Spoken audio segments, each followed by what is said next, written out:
I have to say I have zero understanding for the nostalgia that people have for internal combustion engines. And I'm an internal combustion engine performance car guy. I've been doing it for 35 years. So I've been involved in development of performance cars for practically my entire life. In my past, I've been involved in Formula One, World Rally Carring, various performance vehicles in all aspects of the automotive industry. I have a fair amount of experience in this area. Development of cars really never stands still. Technology moves on. You can't really look in the past. You learn from the past, but you can't look to the past. You have to look to the future.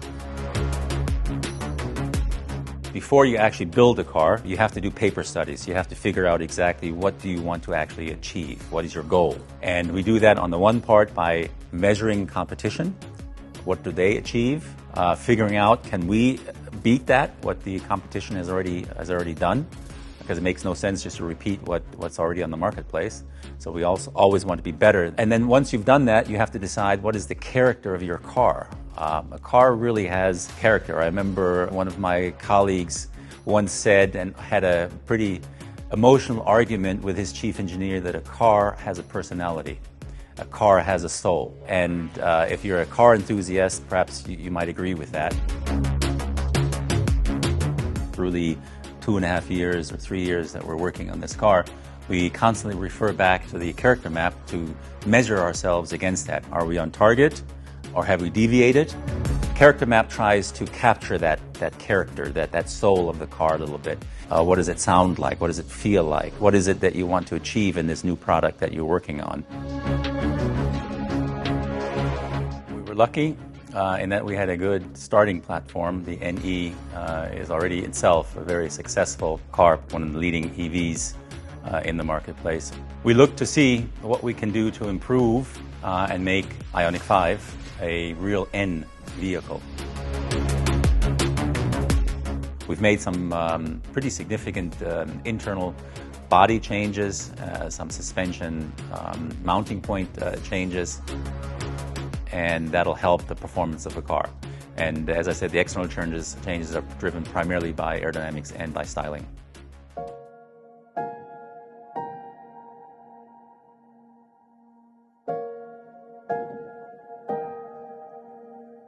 We see where we have to make some changes, where we have to make modifications to bring the end character into the vehicles. Testing on a lake like this, it gives us the opportunity to test the cars at their limits, and we can see if there are some more fundamental changes that we have to make, if we're on the right track, and gives us some good guidance for the next months of development work.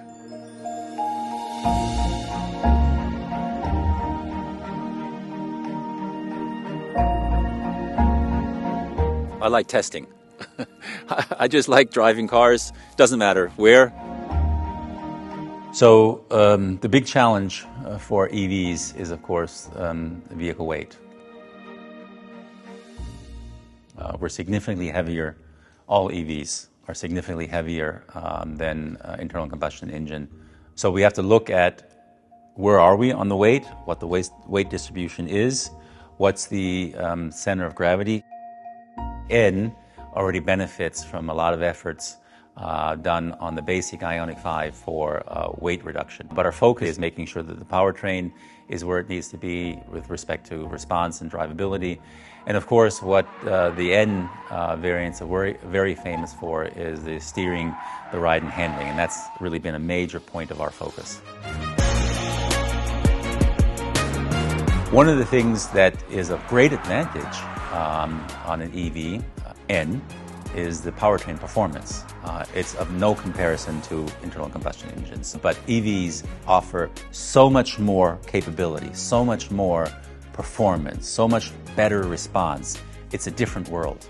The potential is huge. So I always try to explain to people the opportunity that we have in EVs because there's so much software and so much software control, and with that opportunity to control so many things in the EVs that it opens up a whole new world for the chassis controls, but also the powertrain controls. And that's all software based. That's all calibration based. It's all writing some new software, writing new requirements that we might need and you can change really the whole character, the whole soul, if you will, of the car.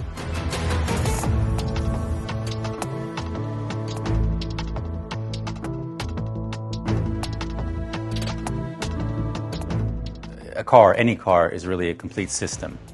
And so it really has to be viewed as a one unit, a complete system. It has to work together at the end of the day.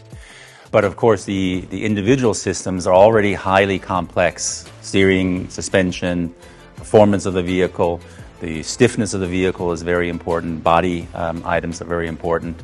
All feeding into the response of the vehicle, which is very important for an N vehicle. Of course, the EV vehicles give an advantage also. The response is tremendous, particularly on this NEN. It's unbelievable how quickly the car reacts, much better, much more so than internal combustion engine. So it will be very interesting to see how the public reacts to this car. We're working closely together with our colleagues in Korea and Namyang. We have the HPV team here, the high performance team here, and we have a high performance team in Korea, in Namyang. And part of that means that we travel to Korea on a regular basis for joint tuning sessions, joint development sessions, and they also come here to Europe. And the next weeks are quite critical for us because we need to identify, are we done with the hardware? Can we now focus only on tuning aspects and software aspects, or do we need to make some fundamental hardware changes? It's really an ongoing process until we reach SOP. Our goal is always to have one model for the whole world, and this remains the same for the N here.